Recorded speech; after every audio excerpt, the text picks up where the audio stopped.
So, I'd like to welcome everyone to Philly on the Rise. We are here because we're here to support Philly artists. We're here to support Philly book authors and get the word out about Philly and what amazing talent that we have. Are we here? Are we ready for Philly on the Rise? Yeah! Oh, come on, come on. I didn't say New York on the rise. I didn't say LA on the rise. I said Philly on the rise. Okay, here we go. I have a couple of good guests for you. We have a musician who's going to come. Gail Hunter is going to sing some beautiful music. We have a book author by the name of Sindel Addison Bailey, and she's going to do and talk to us about her book. And we also have some other good surprises for you. So sit back, relax, have a good time. And we're here for what show? Philly on the Rise. Let's call up our first guest.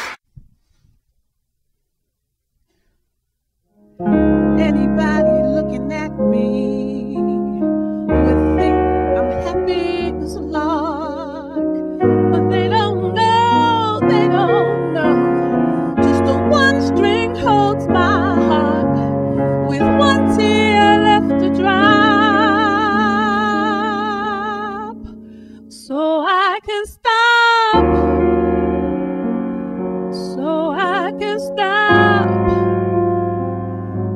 loving you.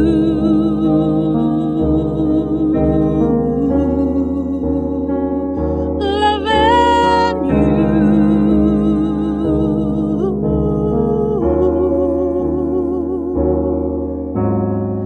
Anybody listens to me will feel the spirit of the dove, but they can't see the drama and the tragedy that's become you and me.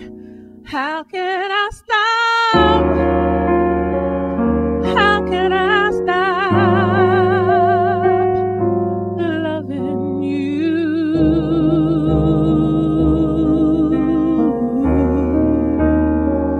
Loving you.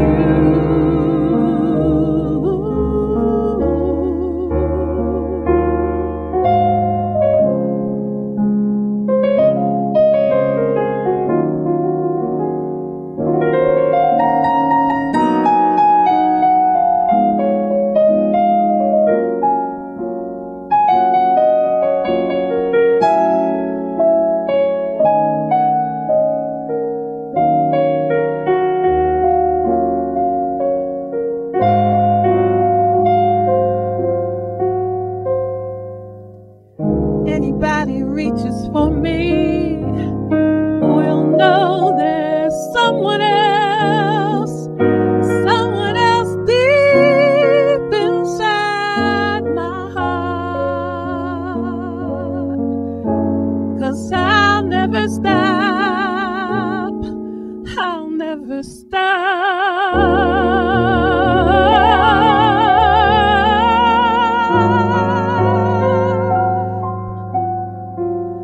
Loving you,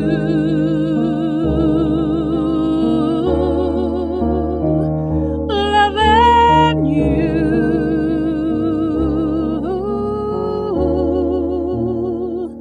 loving you.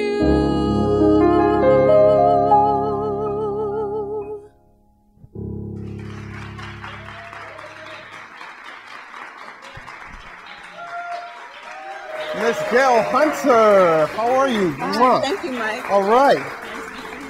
Whoa. Everyone, give it up once again for Miss Gail Hunter.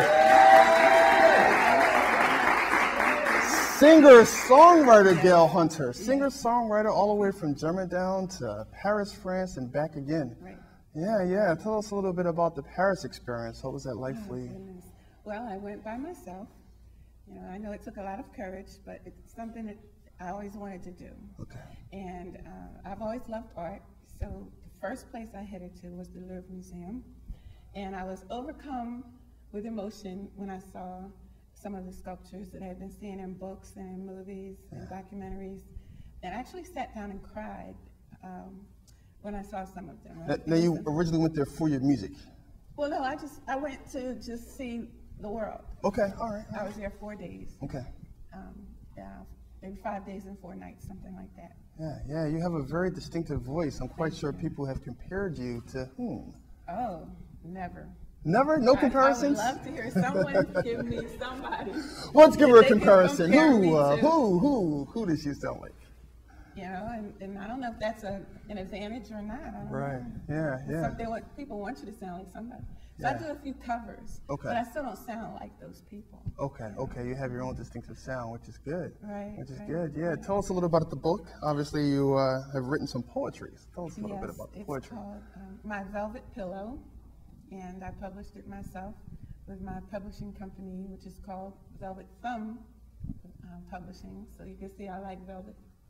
Yeah. But I'm basically a lyricist. Okay. You know, so the lyrics come to me first, and sometimes without a melody, so then it's just a poem, but then sometimes it does have a melody.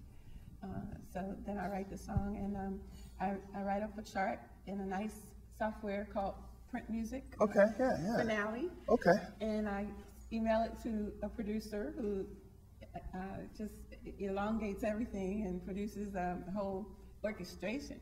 Yeah. You know, and Talk to us about inspiration, because some musicians are inspired by what they go through in life, some are inspired by what they see in the world. So Right. what gives Gail Hunter inspiration? well, I can't tell you how many times I've been married, but it's all those times I was married. Can I count them all in one hand? Oh or- yeah. Okay. I'm still on one hand. Still in one hand. All right. So you're doing I okay. can't You're say doing. what'll happen in the next few years, but yeah. But also, like when my sister was going through something, I know that I wrote some words about how she must have been feeling.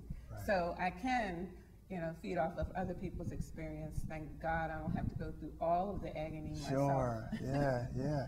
So I know that first song you sang was very beautiful. You'll be coming back later on to sing another song for us. Tell us a little bit about that song you're going to sing. Stop Loving You? Okay. Well, some people think And was that inspiration one of your past marriages that didn't work out too well?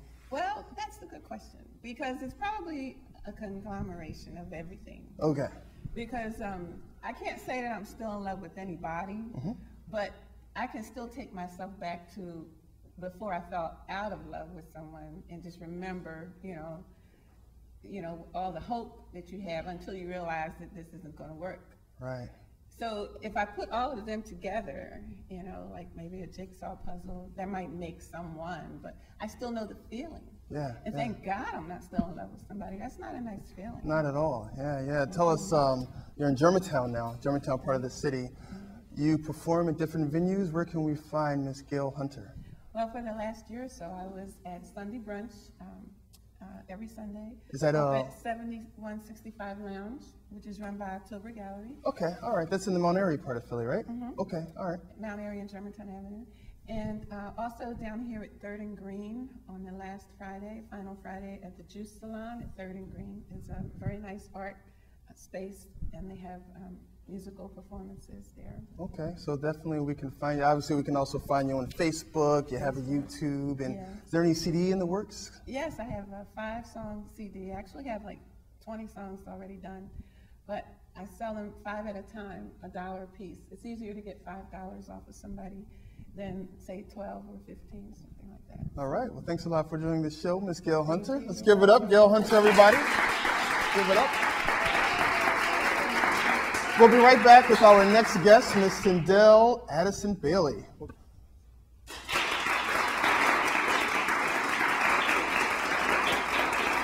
We're now joined by Miss Sindel Addison Bailey, and she has wrote this book that's actually for you, titled The Possessor, and that has some really good things in it, things to help you be a better person, things to help you grow spiritually, mentally, physically. So let's go ahead and have a conversation with Miss Sindel. How are you? I'm good. How are you? Things are going pretty good. Thanks for joining us on Philly on the Rise. Thank you for having me. This book was awesome. I read a couple of chapters and definitely inspired me to kind of, grab life by the coattail and keep going despite any type of obstacle that may be in my way. But I wanted to find out from you, what inspired you to write this book? Adversity. Going through different tests and trials of life that are not foreign to anyone. If you live past the age of 10 and sometime before then, you would have either undergone some type of trauma, drama, and something that you need to overcome. And that's what this book is all about. Finding the essence inside of yourself. Finding that person to inspire you. When no one else is applauding you, you applaud yourself. When no one else is saying anything inspirational to you, you'll inspire yourself. Now, you actually really opened yourself up to the audience in this book because you let us know some of the trials and drama and tribulations you had to go through. It's hard to inspire and sometimes applaud yourself when you're going through something. So how is it that one can do that? Well, for the one that has family, family is, I say, a centerpiece. Just like you set a table and you put a tablecloth on it, and you put out the fine china whenever you have a guest. You put out the best silverware, and you lay out things like a nice pitcher of refreshing lemonade, and then let's just say someone that you invited over comes and knock all of that over. And that's what life's trials are sometimes about. Things are sitting picture perfect, and you have this idealism of what things should be. But then what happens is life comes and throw a curveball at you. But one thing I have to say is that if you are an avid sports fanatic, especially here in Philadelphia, and you're going for the Phillies, and you know that you have a pitcher that can throw a curveball, then you're not worried because that's the thing that they have in their reservoir. Inside each one of us, we have something in our reservoir, something that's reserved, something that we hold back, so that when people come up against us or when things come our way and there be some type of adversity, we go to that thing that is a specialty. You know, makes us a marksman in the realm of the world where we can actually pull out that arsenal and say, you know what, you thought you had me, but guess what? I can hit that curveball. And better yet, I have a pitcher that can throw the curveball. So if I just happen to miss, there's someone on my team, there's someone pulling for me that's going to actually inspire me to go further. So no matter what you've ever been through in life, you can get up, you can bounce back, and you can be resuscitated. And let's talk about the book a little bit, get into the nuts and bolts. Your favorite chapter? What was your favorite chapter of the book to write? To write? Yes. Of course, The Possessor. The title of the book, the namesake. The Possessor was my favorite chapter because I actually was able to tap into the inner person, get to the nuts and bolts of what made me tick. And then I also found out that what was commonplace to me were commonplace to not only females, but also the males. So I have chapters in there that talks about being recruited and going into like some type of battle, that different things you're going through in life. And everything is not always a battle, but having a battle buddy, having a person that you can count on, that you can depend on to help you get through whatever seems to be an obstacle in your life. And if you don't have a battle buddy, I have a chapter for you called The Recipe. I got the recipe for all those people that think that they're Martha Stewart, you know? That they think that they can cook and bake. There's a show that's on now called My Mama Can Throw Down. You know? And it teaches you about how you can put all the things that have happened to you that are adverse in life and allow you to make a nice cake. You know, where everyone can be a partaker of what you have gone through, and then not be so bitter to them, but sweet to the belly. Where do we find the Possessor? The Possessor can be found at www.cynAddison.com. You're also a movie maker. Movie making. How's that experience been for you? And tell us about the first film you did. First film I did is actually right here. It's called Rising from the Ashes. 4 Artists and One Dream. After the aftermath of Hurricane Katrina in New Orleans. That's where you're originally from. Yes, the birthplace of jazz, also the birthplace of Cynthia Addison. Gotcha. now, I don't know if they say New Orleans is the birthplace of jazz, but Philly really has a lot of good jazz musicians. Oh, you from Philly? Well, this show is called Philly on the Rise. Well. So therefore, you know, we don't want to slap the Philly artists in the face. We won't slap them, but we'll just nudge them on the side. Just nudge them a little bit. Just nudge them a little bit. Can we share a little bit? There's room for everyone. There's room for everybody. There's room for everyone. We're all possessors, right? Yes. All right, so 4 Artists, One Dream, Rising from the Ashes. A phoenix is a bird that is very distinctive. It's known to, if a person would burn it, it would form itself into ashes and rise. And that's what you have to look to in life. That's what this is about. It's about 4 artists that experienced the tests and trials of the storm of Hurricane Katrina. We have different artists that painted murals right here in Philly. 29th and Chestnut, the Tuskegee Airmen, and 15th and Parish. And so I didn't know that when I interviewed this young man, but he, you know, was here in Philly, has a great love and a connection. So New Orleans loves Philly too. And anyway, so what happened was after the storm, a lot of artists were actually in different parts of town that were ravaged by the storm, and they were able to still make a living. And so their dream didn't die, but it actually was resurrected like that phoenix from the ashes. Oh yeah, okay, understood, understood. You're involved in a lot of different projects. Yes. I know you recently went up to New York and you grabbed some footage of a famous painter.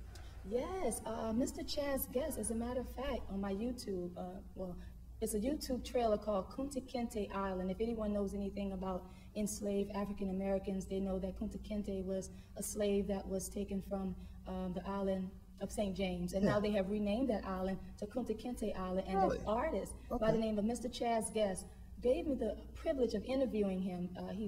His art has been bought by Robert De Niro, Oprah Winfrey, Tyler Perry. So you can just imagine how ecstatic I was. Renowned, very renowned. Yeah. He gave me this opportunity to meet with him, my husband and my other business partner, and we just relished in all the information that he gave us and the things that he taught us about being entrepreneurial and being self-starters and, you know, self-empowered people. And so now there's a movie that's coming out pretty soon. One of the songwriters for Tyler Perry movies named Elvin Ross. Okay. A lot of his music is on The House of Pain, the melody to that. That's what my film company is seeking to do as well, have our own studio. So we'll come here and be a partaker with you for a while. I like that. You know, I like that. Sounds like a plan. Yes, but, yes. That's how we got into film, and now God has, and you know, the things that you believe to be the higher being and the higher power, whatever you call that higher thing that is leading you, God is the one that's leading me. Sure, yeah. And it brings me into the place of great people. It says your gift will make room for you and bring you before great men. 100%, yeah. It appears as though that everything that comes out of your lips is all about motivation. Listen, if I can't motivate you, you can't be motivated. Okay.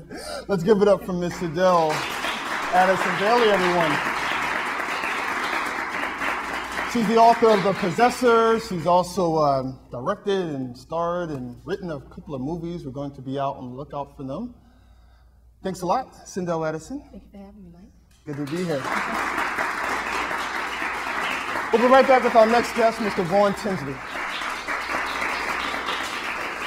And we're back. We're back with Mr. Vaughn Tinsley. He has created this organization, this magazine, and he's going to tell us all a bit about why he decided to create this magazine for our youth, for the youth in our neighborhoods. Vaughn Tinsley, welcome to the program, good brother. How you feeling? Good to see you, Mr. President. Yeah, I'm glad that you're here. Tell us a little bit about the magazine, Founding Fathers. Yeah, just in terms of inspiration, it actually had to be my son. I've actually had custody of my son for 4 years now, and when I decided to create such an elite magazine, I wanted to make sure, one, I was incorporating a lot of fathers, and secondly, I wanted to make sure I had something that people would be drawn to. It's important when doing something like a magazine that you come from a perspective that's different. In terms of just starting it and creating something like that. So, and what kind of articles can we find in the magazine itself? Absolutely. One of the Black History is Every Month was the title of the February's edition. Obviously, February being Black History. We felt that, you know, oftentimes there are a lot of experiences and a lot of historical events that take place outside of just the month of February. So that's where the title came from. And in that magazine, we had currently just inducted into the Hall of Fame Mark Jackson at Temple University. Okay. Yeah. As a former NBA basketball player for the Golden State Warriors. He was in the magazine. He talked about his perspective on fatherhood, coming from North Philadelphia, from the projects, and just being inspirational in terms of his life and what he's done in future for the young African American men to be inspired by. Now, in conjunction with the magazine, you also do some programs in our neighborhood schools. I think now you're in Cheltenham, right. Cheltenham High School. Exactly. I actually have one of the programs actually pending in Germantown High School. Cheltenham right now is currently where we are. 3 hours of Focus Power is one of the titles of our program. The first hour we focus on academics. We recognize that students, particularly the at-risk students, are suffering and dealing with issues of truancy, issues of behavior dysfunctions, and also academics, which is something that we have to take care of. We recognize that in 9th grade, post-high school is most critical when students are ready to graduate. Oftentimes they do not or have not earned the status of a GPA increase their GPA to be in a position to graduate. So what we do is we deal with the academics the first hour. The second hour, we focus on mentoring. We have different topics of discussions, and the actual discussions are actually from the magazine. So the lessons that we teach about not quitting. We had Super Bowl champion, New York Giants, Brandon Bing, actually come and speak to our guys exclusively in May's edition. And it's good that you bring in all of these celebrities, because these are the guys that the people in your program look up to. They look up to the Mark Jennings, Brandon. They look up to Brandon as well. Right. Yeah. And I think that it's important. And when these guys come and talk, they're talking about guys exclusively. And I feel like what better vantage point to take the people who have experienced similar situations of not quitting, similar situations of coming up from streets of North Philly, and can just give these guys a sense of hope, which is what is not happening. Everything is just rap, and everything is hip hop, and everything is wearing the pants bag. I mean, you could do it differently. Everybody has to separate. If everybody continues to be the same, I mean, we're absolutely headed to self-destruction. How many how many kids are actually in the program, in the workshops? Well, currently, right now, we actually have 16 students at Cheltenham High School. We have a collective amount of 30 students who are enrolled in the program. Some of these students actually are not at Cheltenham High School. There's a variety of different schools across the district, across the Philadelphia area, whose parents have taken initiative to get their children involved in a program that's somewhat beneficial, absolutely beneficial for them in terms of motivation and also academic. Can you speak to any success stories that you've seen, any that you've experienced? Yeah, actually, through my guys, there was actually a fight that was going to take place. I won't tell you what high school was at. One of the high schools, a few of my guys were going to be involved in a fight, and two of them actually remembered the lessons that we learned about program. We had a workshop we did called Snap It. When somebody gets in your face and you hear a kid snapping all the time. When somebody gets in your face and you snap out and you respond reckless, what happens? Either you go to jail or you get killed. So if we can change that scenario, it's almost like a scared straight, if you will. The student has to take all of the anger that he's building up from this guy in their face. So somebody's pointing their finger in their face, they're yelling, and all you have to do is just be reserved. No one's going to touch you. But you have to be reserved, you have to have self-control, and it instills a sense of discipline. So when that segment happened, when this issue happened, when the fight was about to occur, these guys remembered that. And two of them who were going to be involved actually were relieved to recognize it. They learned this stuff about composure. They learned this stuff about self-discipline through the class. And what inspired me more, what I felt I was really pleased about, was they came back and told me, you know, Mr. Vaughn, we were getting ready to get into something, such and such stopped me, and I remember what you said about the program, and I knew what would happen. So it's definitely, you know, they're feeling it's not going to happen overnight, but the revolution starts, you know, one father, one mentor in the community. One father, one mentor at a time. Absolutely. Wow, that's an amazing story. Absolutely. Yeah, let's give it up for Vaughn Tinsley. You are doing some amazing things in our community, man. I really congratulate you for your hard work. Yeah, tell us, where can we find this? Where can we find this? You can request your magazines. It will be delivered to you within 48 hours. We can request it on Facebook. We're at Founding Fathers on Facebook. That's Founding Fathers with a Z. The Z suggests so many fathers have been perpetually asleep for a long time. And we have to wake up and get rid of disease. You know, we have a quote called, "Where's your son, where's your daughter? Support your child, don't be a child supporter." So if you're emotionally and mentally and physically involved in your child's life on a day-to-day basis, you shouldn't have to pay child support. It's actually in that edition of the magazine. So yes, go to Facebook. You'll be able to look us up. You can do at FZZ Magazine. Also follow us on Twitter. You'll be able to network and link up with personnel who will be giving you a contact call once you leave your email address. Sure, let's give it up once again for Vaughn Tinsley. Very impressive. Founding Fathers. We'll be right back with our final performance from Ms. Gail Hunter, so stay tuned. I need you to...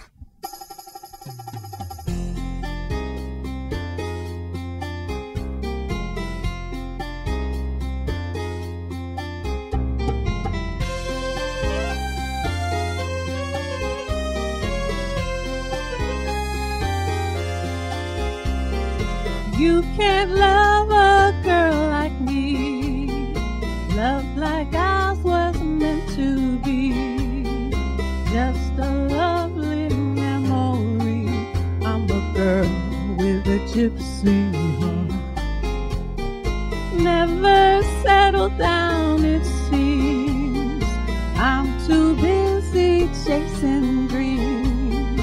Though you got the lips I long to kiss, this is only temporary bliss. Not that I wouldn't want to change, but what really is there to gain? Once we know it's never quite the same for a girl with a gypsy heart.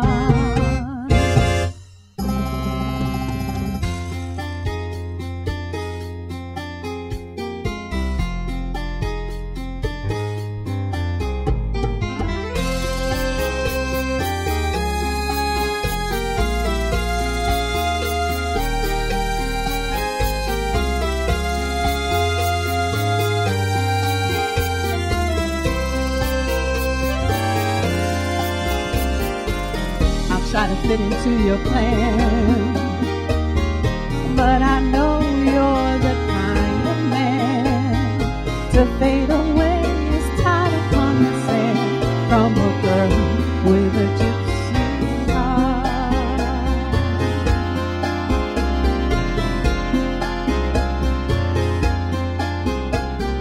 Maybe I'm too hard to please, or have far too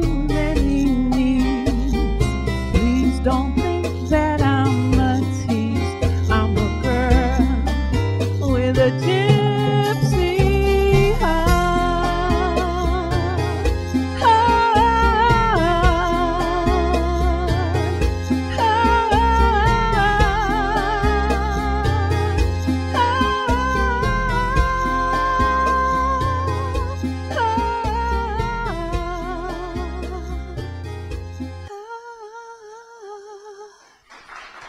Thank you. Thank you.